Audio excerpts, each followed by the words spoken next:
Sometimes, it's best to take a step back if you find yourself lacking motivation. This was something I personally witnessed during a pivotal match that may decide my boss's advancement. There was a noticeable sense of stress when the computer malfunctioned just before the presentation began, as he had consistently helped and encouraged me. My supervisor apologized profusely as he hastily attempted to restart the machine. The person in charge, however, was clearly agitated and got to his feet. He yelled, "I don't have time for a company that can't even put on a decent presentation." I could sense the pressure of the situation bearing down on my supervisor, who had a sad expression on his face. I felt something stirring inside of me, even though I was called a lazy employee. In this emergency, I made the decision to act. I said, "I'll do it," and I moved toward the stage. The guests gave me a disbelieving look, but as soon as I spoke, they paid attention. This was the turning point in my life, where it had become stagnant. Samuel is my name, and I'm 35 years old. I work for a travel company that arranges package tours for a wide spectrum of customers, both domestically and abroad. Being able to travel and experience other cultures while remaining in my own nation is one of the benefits of my employment. Though it was an exciting environment, I hadn't been all that ambitious. I found my work interesting and enjoyable, yet I was happy enough to keep things as they were. It was very wonderful that my colleagues continued to go up the corporate ladder. Some even achieved the position of assistant manager. Even though rumors about my lack of motivation since I hadn't taken any exams for promotions were circulating, I didn't feel envious. Lisa was among the new employees hired during April's personnel reshuffle. She was incredibly attractive and a capable supervisor who had grace while dealing with overseas customers. It was soon evident that she had been sent to our branch to be considered for the role of store manager. I once made a mistake when going through paperwork. The name and address of the hotel where a tour was scheduled didn't appear to be on the internet. I did some research and found that the hotel had moved recently. Discreetly, I brought the materials over to Lisa. "What about this hotel?" I began. Startled, she looked up the same website to support my conclusions. She exclaimed, clearly relieved, "You're right, thanks for noticing." We went back and forth about other hotels, and I brought up a feature that struck my attention each time. This location might not fit the tour concept. The emphasis on luxury seems a bit too much. "Well done," she answered. "How about this one? They are running a 3-month sale." "Excellent decision." Lisa hesitated and cocked her head. "Samuel, did you just talk to me like you always do?" "Yeah, I see." Her astonishment made me realize that people rarely had direct conversations about their jobs. "You do realize that every website we visited was in French?" she inquired. "Indeed, but I majored in it in college," I said, ignoring her praise. "That is quite remarkable. Are you able to read as well?" I felt modest, so I dismissed it. Subsequently, our branch made the decision to take part in an internal competition. Lisa's career may be greatly impacted by the project for which she was selected to take the lead. I was added to the team, most likely because of my fluency in French from our earlier chat. I didn't think I would be able to do much, but leaving the squad would just attract unwanted attention. I ran into Chris, a senior coworker from my former position, in the lobby one day while on a competition-related business trip. "Hi, Samuel." Looking dapper in a suit, he said, "What a coincidence." "So, is your company participating in the Sakura Group competition too?" he inquired after they had caught up. "Yes," I answered, sensing the weight of being seen as a formidable opponent. Lisa gave me a questioning glance as the talk came to a close. "Was that man employed by your former employer?" "Yes, he was a senior colleague," I said, attempting to mask my uneasiness. "It appears that he depended on you quite a deal." I probably noticed that my tone was a little harsh and soon stopped talking. Lisa appeared to be attempting to understand what I was saying, but I avoided the topic. That day's meeting with our customer went well, and Lisa got right into competition planning when she got back to the office. She was not that much older than me, even if she was my superior. She made an effort to live up to the expectations. Nevertheless, given that she was given such important tasks, it was fascinating. She was in a high position already, even if a promotion would imply a better evaluation and a bigger compensation. I was unable to see the advantages of her unwavering efforts. Was it a great feeling of duty, or was it just fun? In any case, I didn't understand what she was doing. While I frequently observed other staff members being overburdened with work and deadlines, Lisa already had it all: wealth and respect. What kept me wondering was what drove her. Oh, Lisa. She was still working past closing, so I called out to her. What's going on? The closing time has passed. She was surprised to realize that she hadn't been paying attention to the time. I was unaware of it. I'm grateful. Samuel, are you going home? All right. I have a question for you. I hope this isn't disrespectful, but how are you able to work so hard? It's not like you have to be participating in this tournament. You also have other jobs. Without doing all of this, you would still get promoted, right? All right. Lisa moved the chair beside her. She seemed to want me to take a seat. She showed me her own smartphone when I did. Pictures of a small child and what looked to be her parents were all over it. I'm this person. Really. My parents took me on numerous trips since they enjoyed traveling. In fact, the backgrounds of the pictures varied a lot. They included pricey landscapes, old buildings, and even some uncommon creatures. During my time as a student, I also took several trips with friends and family, and I still do. I treasure every single one of these recollections. They all appear to be fantastic memories. Indeed, traveling is a lot of fun. I accepted this position in order to let individuals have even more fun on their travels than they anticipated. Making travel more enjoyable for others is the reason for my hard work, not merely for praise or promotion. Of course, having a higher position aids in my goal achieving in this regard. It facilitates the approval process for plans. Lisa grinned and showed me her half-finished materials, which vividly displayed a lovely sea and boats. Vacations should be enjoyable. I find joy in the simple thought of seeing people enjoy themselves on my tours. Her eyes glistened as she talked, not displaying any signs of weariness. She was proud of the job she did. I'm sure people will enjoy the tour you planned. I love to travel as well. I feel motivated now that you mentioned it, Lisa remarked, getting back to her computer and rolling up her sleeves. She showed me the English competition script when I offered to help. How can I best communicate my main points? Could I ask you for some advice? Yes, this could, in my opinion, be made softer. For a Japanese audience, it might seem obvious, but for those from other nations, it might be confusing. What say you about this? Do I also need to change this part? That does make sense. We consequently both lost track of time and worked past our usual hours. This was the first time I had ever been so immersed in a task, which was unusual for someone like me who normally tried to avoid overworking. It goes without saying that Lisa had an impact on me. I became aware that I could see things more broadly and concentrate on things other than my current job. The competition day finally arrived. Among the 5 companies that presented, we were the 5th. Lisa patiently waited for her turn and even picked up some knowledge from the other lectures, despite the constant strain. I did as she suggested and listened to the talks. Lisa had her turn, walking up to the stage and setting her laptop down on the desk.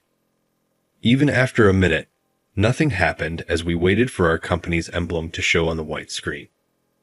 Lisa tapped away quickly at the keyboard up on stage. I'm sorry. Give us a moment, please. Emma, our senior colleague, went to see how Lisa was doing. What's wrong, Lisa? My laptop isn't functioning. It was all right just now. I'm attempting a restart. It is not turning on. Someone please grab the backup laptop. I hurried to the stage with Lisa's bags in tow to deliver the backup laptop. But it also refused to switch on. It was confirmed to be charged, therefore there didn't appear to be a power problem. In my panic, I yelled, "We should go back to the office and get another one." Emma waved it away right away because she knew she wouldn't make it in time. However, even this exchange's time was valuable. Lisa kept all of her script files on her laptop. She didn't have a printed copy. Presenting a tour without any images on the screen would be meaningless, even if she had printed it. "Is everything in order?" With a concerned expression, the host came over and informed us that our laptop was broken. An irate man who was sitting in the front row, probably an executive of the company, spoke up. "Enough now. Sit down if you're not ready." "I'm sorry. Give us a little more time, please. We have no time for a business that cannot even put up an appropriate appearance. Mr. White, you do realize that there are 4 other companies here." The foreigner seated next to him was asked by the man. The foreigner, frowning, put his documents on the table and appeared to comprehend Japanese. At that point, I thought back to Lisa's efforts over the previous few months. Her endless hours spent honing her strategy, her love for having people enjoy her trips. She had even visited the location to make sure all the details were correct. This is not how it is going to end. I handed the laptop over to Emma and Lisa and went up on stage. The attendees ignored us in favor of talking or using their cell phones. I inhaled deeply. "Don't worry, I've committed Lisa's entire script to memory." I apologize. "It seems like our laptop is scared speaking to all of you, but don't worry. I can talk more clearly than it can. Kindly glance at the handout's first page." The man who had been annoyed a moment ago looked up sharply as I spoke. Mr. White and the other staff members were observing me as well. As directed, they shifted their focus to the handout. My English appeared to be interpreted perfectly. "Where are you interested in traveling?" "Naturally, to a fun location, correct?" Someone at the edge of the table spoke up as I carried on in French. "You speak French?"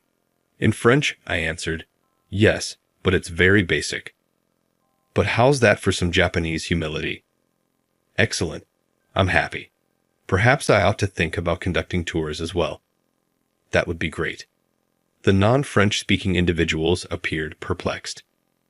I said I was sorry in English, then translated into the just learned Chinese. All I wanted to do was ask him to grade my French. I appear to have passed. I'll be making sales pitches to our Chinese clients after my Chinese improves enough. The gentleman I made eye contact with had a name tag that said he was Chinese. He responded to my Chinese as I had expected. Since I didn't speak Chinese when I was at the previous firm, Chris and the other employees from other companies were staring at me, though I couldn't see Lisa and the others standing next to me. Chris was probably astonished too. "Okay, enough small talk. Let's get the presentation underway." Returning to English, I proceeded with the lecture, announcing jokes here and there to diffuse the audience's mounting tension. I showed some interesting details about the tourist attractions while illustrating the slides. I completed my speech precisely on time, bowed, and ended. The audience applauded enthusiastically, as though they had just seen a show. I had communicated what was required, and Lisa had handled the remainder. I gave up my position on stage. The competition results would be communicated to us afterwards, but on our way out, Mr. White personally came up to me. "Your speech was really enjoyable." In English, he continued, "I hope you can make the excursion as enjoyable as we have planned." The staff members who couldn't understand were thrilled when I translated for them. We made it back to the office after we were successful, and Lisa ushered me into the meeting room. "Samuel, I don't know how to thank you." She had a dejected expression. The laptop had failed unexpectedly, even though I had planned ahead. It was only right to be annoyed. We're teammates, so it's only natural to cover for each other. I'm completely useless. Even though I spoke a lot, I ultimately needed to rely on you. We had no influence on the malfunctioning of both laptops. Even after coming back from the competition, Lisa's computers were still not functioning. We had given them over to the IT division so they could look into the reason. My preparation of the script and slides was lacking. I feel like a novice committing these errors. Your rapid thinking was extraordinary in comparison to that. I didn't think you would recall the script. Well, that wasn't all of it. We made it together. You spoke several languages with such ease as well.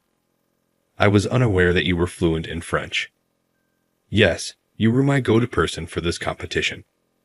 I have to get better at managing things by myself. Lisa smiled at herself, and I thought that was strange.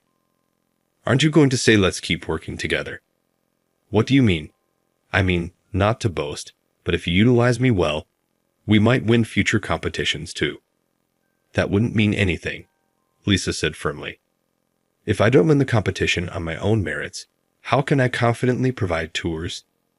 I can only be genuinely proud of something that's my own accomplishment. Lisa's remarks hit me like a bolt from the sky. Unlike every other supervisor and coworker I had met, she was unique. Actually, there are things I've been avoiding to tell, like why you're so good with languages. Yes, will you tell me? Yes, since you're different from the others. I started to explain that because of my parents' employment, I had traveled the world since I was a small child.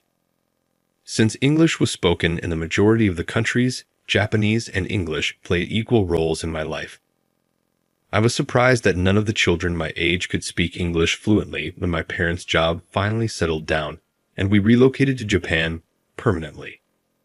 They had trouble writing and reading. I publicly used English as effortlessly as I would have in any other nation, and I couldn't understand why something so basic was so difficult for them. I always thought of school textbooks as children's books. My classmates trusted me, of course.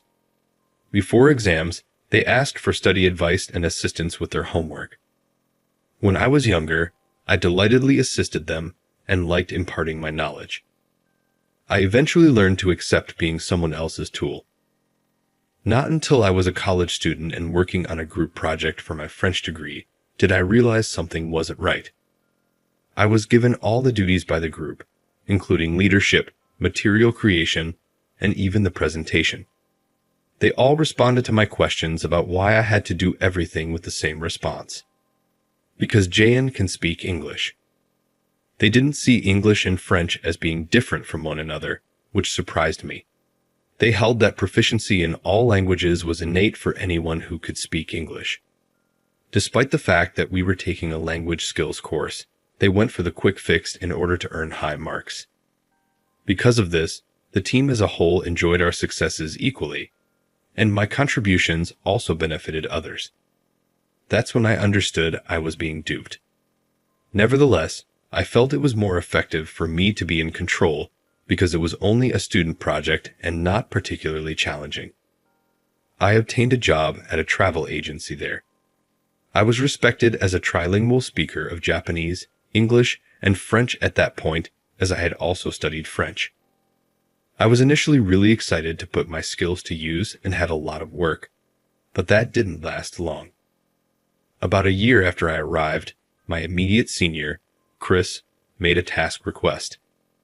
Because he wasn't very strong at English, he requested me to make a proposal, which I happily accepted because he had been looking after me since I joined. Chris asked me to assist with another work after expressing satisfaction with the proposal. It took a lot of extra and effort to assist him as I worked on my own project.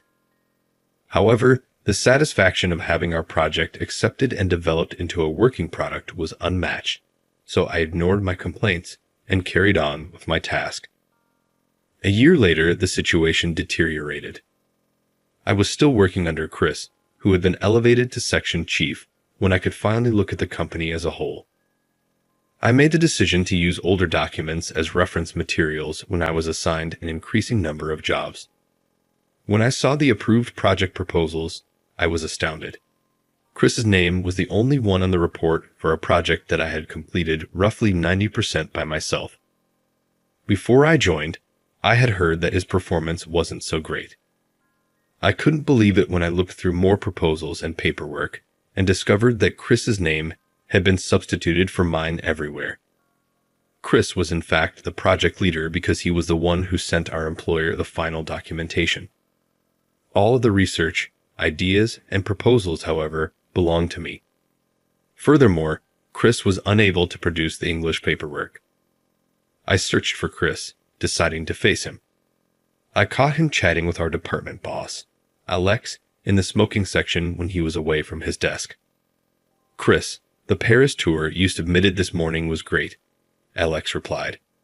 I was involved in the initiative that Alex was discussing. "Yes, since I have a contact there, I could gather a lot of information," responded Chris.